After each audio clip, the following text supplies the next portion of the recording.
best friend kasama niyo pa rin. It's me, Ganda Wanda. Ngayong hapon.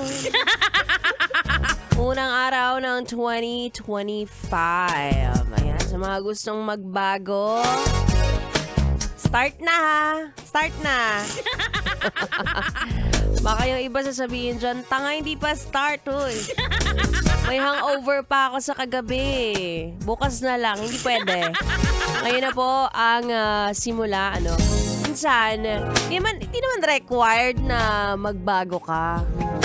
Diba? Lalo na kung naging okay ka naman noong 2024. Okay lang yan, sige, pagpatuloy mo lang para mas maganda or better ang iyong taon, ganon.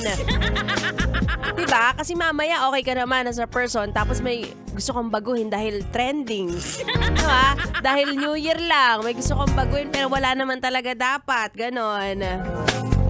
Pupulilyaso pa, diba? Nagkakanta leche-leche pa, ganyan. At kung magbabago ka, dapat laging for the better, ha? Ewan ko sa'yo. Maninermon pa rin yata ako ngayon 2025. Parang yun ang hindi magbabago sa akin. Diba? Anyway, kasama niyo na ako hanggang alas 3 ng hapon. Sige na, mag-chill ka muna. Dahil bukas may pasok ka na.